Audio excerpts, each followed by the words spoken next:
Guys, so today I'm joining you for what would normally be a tea time video with myself and Tan, with my wife. But quite frankly, the topic we're going to talk about today is one that is so emotional that if my wife were in this video, let's just say we have a family friendly channel, and if she were to broach these topics, this wouldn't be a family friendly video. This is something she feels strongly about and is very emotional about. So I'm going to cover this tea time topic today. We're going to talk about some of the recent things that have been happening in the news here in Georgia and across the country. You know, quite frankly, this is a topic that we've wanted to speak on for a while. But, you know, on this channel, we try to keep it lighthearted, and we feel like you have a 24-hour news cycle. You have other channels that are dedicated to politics, to current events. So we try to keep a lighthearted slant on this channel. That being said, when you're just bombarded with these things that are happening, even events here in our own home state of Georgia, we just felt like we couldn't continue to make these lighthearted, you know, family-friendly videos without addressing some of the things that are happening. I also want to mention, just from a personal perspective, you know, first and foremost, you know, I'm a black man. I've been a black male all my life. I'm the father of a black male. And I've been racially profiled before. It's happened at least 4 times that I can think of, from teenager to now. Driving while black, jogging while black at various points in my life. So again, I just didn't feel right not addressing that, or we as a family didn't feel right not addressing that on this channel. Now, in addressing it, I did want to take a fairly different perspective. I know there's a lot of anger out there, and I could easily come on this channel and, you know, get you guys riled up and rant and rave, which I would be totally justified to do. But I wanted to take a slightly different perspective and get maybe a little bit deeper. And in this video, I wanted to talk about how you have these events of racism, of quite frankly outright murder, of profiling, and the people that commit these acts, the perpetrators of these acts, are so blinded by their racism that it even overrides the most basic human fundamental need of self-preservation, right? So let me define what I mean by self-preservation. You know, on our channel, most of you guys are, I think, you know, we're a more mature audience, right? Most of you guys are working adults. You've got a family, you've got a home or an apartment, you've got children, you've got a spouse. And in your day-to-day life, you want to keep it fairly drama-free. You want to keep your job, you want to have a source of income. You don't want to smoke, essentially, right? You want to be anonymous and just live your day-to-day life. And I think that is just a fundamental, you know, human emotion, right? It's self-preservation. No matter what happens, I got to keep this life of mine stable. And what amazes me about these recent events is that, again, these perpetrators commit these acts, and a lot of times it's being filmed or as part of their professional trade, and they've got a lot to lose, right? You're doing these things on camera in situations that you know are going to go viral, and you know they're going to go viral because it's gone viral in the recent past, right? And look, we can go back again, you know, 30 years ago to when I grew up and Rodney King was the big thing, right? You can go back 30 years ago, you can go back 2 or 3 months ago and see where, because of cameras, because of social media, because of a 24-hour news cycle, it's going to go viral. And so the fact that, yeah, you might have some biases or some racism, but you can't cloak that just for the sake of your own self-preservation is pretty amazing to me. You know, one thing my wife said, which I think was a good analogy, was even the Ku Klux Klan back in the day, when racism was the law of the land, right? When you could get away with just about anything, wore robes, right? They wore robes because a lot of them, not in all cases, but a lot of them did not want you to know who they were, right? Because they knew, I think, that they were committing, you know, some of them shameful, illegal acts. So the fact that these people are willing to commit these acts and are being actively filmed and documented while they're doing it, to me, is there's a psychology there that I think we're gonna get into. So when we get into the psychology, let me talk about, you know, some recent examples. And in these examples, I want to talk about what happened, what's happening now, and then how this literally just happened, the same exact thing, almost the same exact incident just happened a few months ago, maybe a year ago, and you would think the perpetrators of these acts would have learned lessons. Let me give you the first example. Amy Cooper, who people are calling Central Park Karen, who basically terrorized this man in Central Park who was out birding in Central Park in New York because he asked her to put her dog on a leash and about choked her dog to death in the process. You know, it's one thing to do that, but then she had examples, right? We saw what happened, and there are countless examples here, but I'll do one in the Bay Area where I think her name was, and I got some notes here, Jennifer Schultz, they called her Barbecue Becky, where she called the police on some folks that were out grilling in the park because they were in a restricted area. Now, we all know in the big city, you know, things happen, you let some stuff slide. You don't call the police because somebody's grilling in the wrong area in the park, not typically. And there are a bunch of examples like that. I remember there was a CVS manager who lost his job, again, self-preservation, because he called the police on a black woman who was trying to use a coupon, and he thought that the coupon was counterfeit or something like that. This guy's a CVS manager. He probably makes pretty good money as a CVS manager. Why would you risk your job being that petty, right? When you have, again, so much to lose.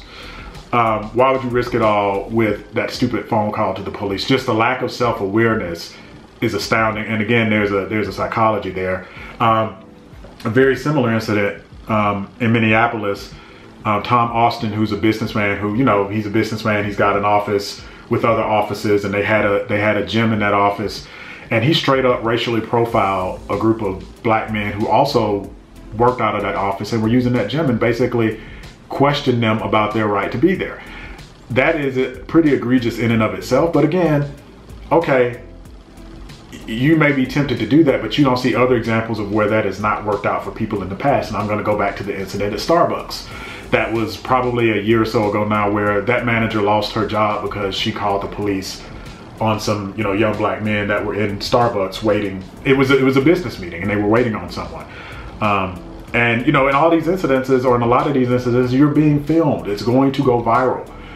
Do you not watch the news and see this is going to happen? So again, what I'm saying here is, racism aside, when your racism is so bad that you can't even cloak it for the sake of your own self-preservation, I think that speaks to a lot. So let's talk about some of the more egregious examples. And again, the examples I just gave you were bad enough. That gentleman in Central Park could have easily lost his life in a confrontation with the police.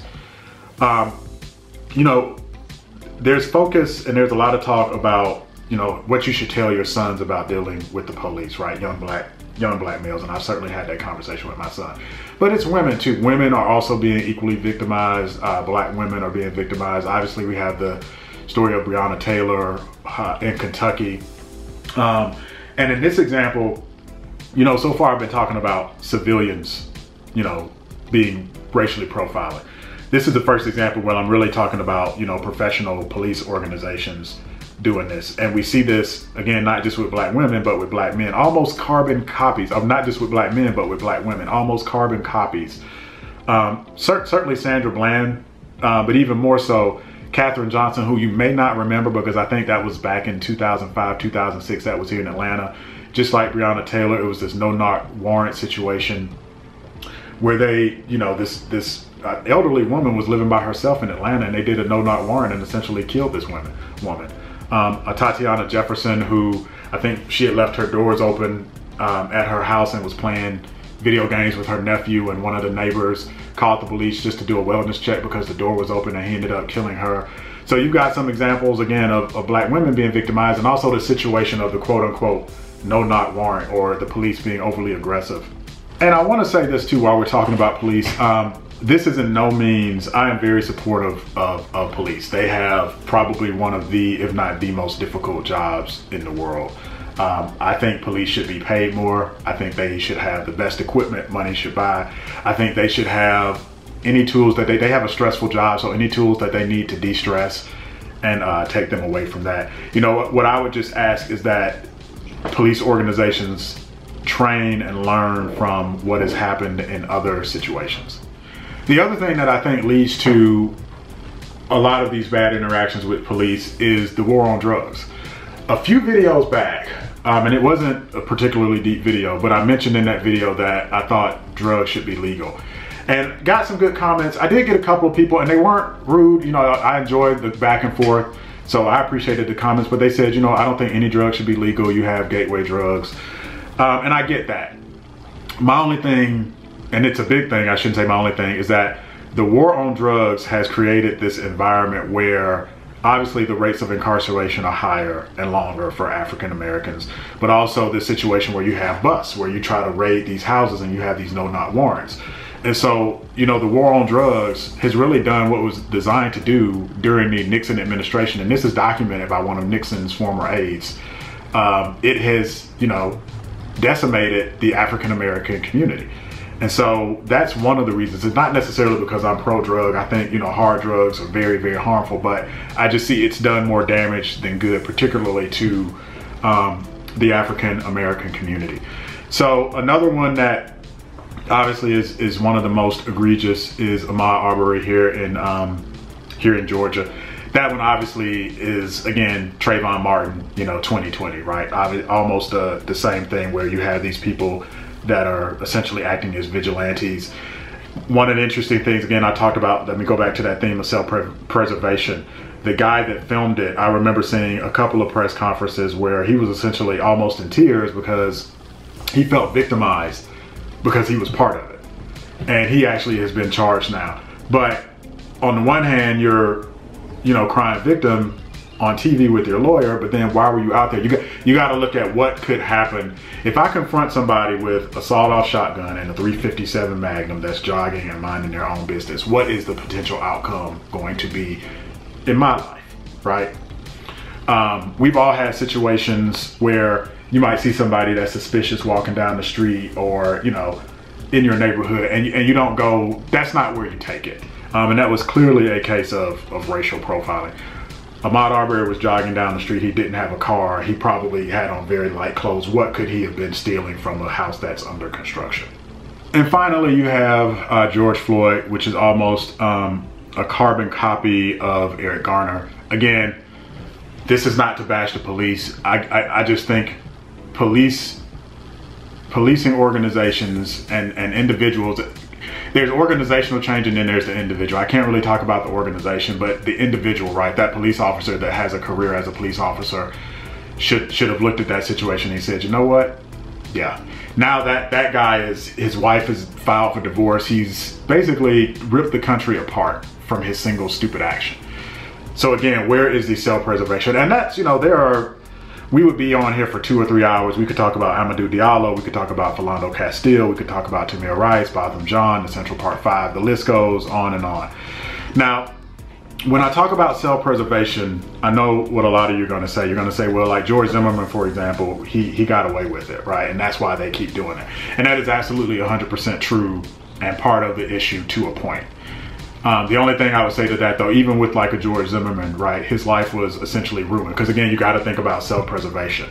As a fully functioning, rational adult, what do you desire most? You want stability in your life. So he got away with it, but I will say his life was destroyed. So I just think it's interesting that racism can trump people's desire for self-preservation. So what that tells you is when it does that, racism is a part of their self-preservation. It's ingrained, right? In order for me to preserve my lifestyle, there has to be an element of racism. And to me, that is the definition of white supremacy, is keeping literally my knee on someone else's neck.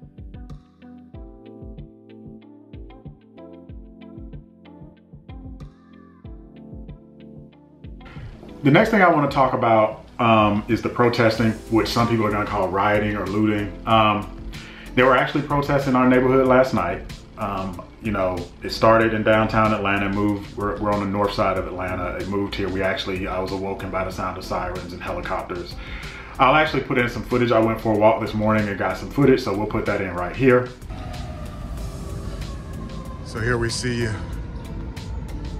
Phipps Plaza, partially boarded up there. You see Grand Lux Cafe, boarded up. We've eaten there a few times. The bottom of it's boarded up. Agency Social Tech is boarded up there.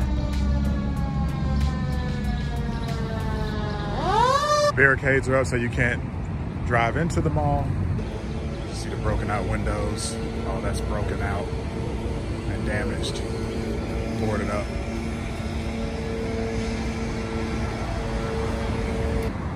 It's interesting, nobody is here at this bank cleaning up, you would think. You know, they're cleaning up the restaurants and stuff, but I don't see anybody here cleaning up. It's not even really guarded. Looks like you could just walk in there. Wow.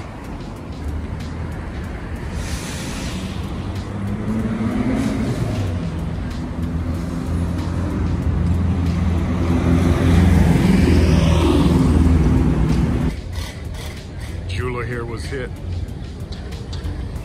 I don't see where Lennox is boarded up. I do see those boards out front, but I think those may have been there for construction anyway. The police and security are patrolling the area. Again, these are all places we frequent. This Dick's Sporting Good is definitely a store that we go to quite a bit.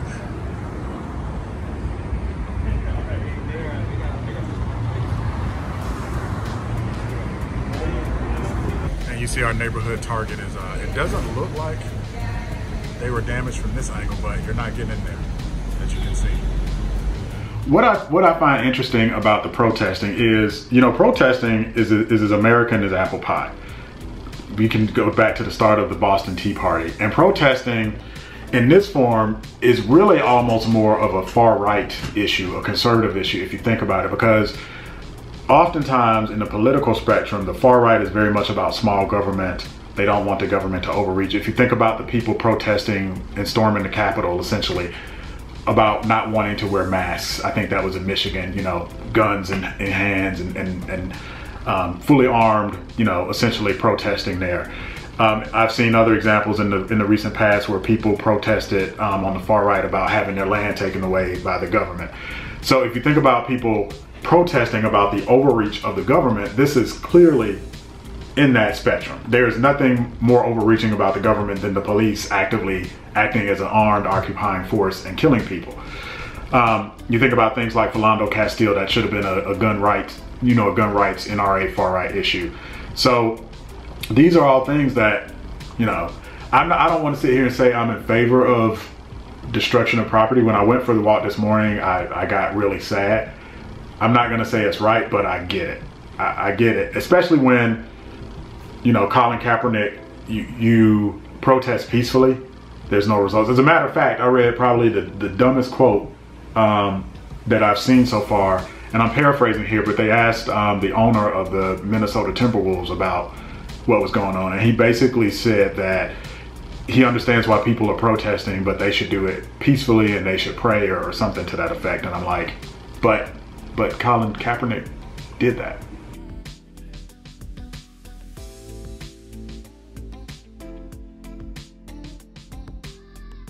And he got fired, essentially, and blackballed. So it's sad to see it because, you know, a lot of the restaurants that we go to around here were essentially destroyed, and a lot of them were just coming back, and you feel bad for the people that work there. But this is where we're at. And where we're at, too, represents a fundamental lack of top-down leadership. So it's important that we all vote this year. 2020 has been trash. This is a continuation of that. A lot of that, though, not all of it, you know, I don't think this issue could have been avoided by, you know, Congress or the executive branch or anything like that. I don't think COVID-19, I think these things are somewhat inevitable, but I do think the fires have been stoked, and we could have done more had we had different leadership from the top, and also at a local level. It's important that we vote locally. So I do want to close this out on a somewhat positive note. I do see a glimmer of hope. And the only reason we have a glimmer of hope is because of cameras and social media being everywhere. Again, if we go back to Rodney King, that was when videotaping was fairly new. That was happening all the time, obviously. It's been happening since black people landed on the shores as indentured servants and slaves. But that was one of the first incidences where it was on tape, live and in color. And obviously with cell phones and Instagram and Facebook, that is helping tremendously. That is the only way you would know about this. So that is helping. And if you don't believe me, if you're like, no, it still sucks, you're absolutely right, it sucks. But there is a special now on HBO called Atlanta's Missing and Murdered that is near and dear to my heart because it's about 28 children that were essentially went missing in Atlanta and were murdered in the late 70s, early 80s. And I remember when this happened. I was young then. And, you know, 28 children is a lot, obviously. And, you know, with that happened today with cameras, with social, and by the way they disappeared was very much, race could have been a factor. I'll just put it that way. I'll let you watch the special and draw your own conclusions. Could that have happened today with social media and cameras being everywhere? Probably not, right? So I do think things are getting better. You know, the government is moving slowly, so it's up to us, and so, which we are doing. We are doing that. We're sharing it on social media. We're sharing it on YouTube, Instagram, Facebook. I just think we have to continue to do that, and we've got to get out and vote. And sometimes we have to realize voting, we have two political parties, and you got to pick one. You got to pick one. That's the way the American system is set up. Just about every system on earth is set up. You got two political parties and you have to pick one. So pick wisely. And I think I'm gonna end it there. Hopefully, you know, the next time I'm talking to you guys, it's a pink packet shout out, and I'm not on here being all deep and serious, because quite frankly, I don't like to do this. But again, my wife and I just felt like we couldn't continue to do these videos and pretend like this wasn't going on. So until next time, although I've talked about all this, stay blessed and not stressed, and I will see you on the next pink packet shout out.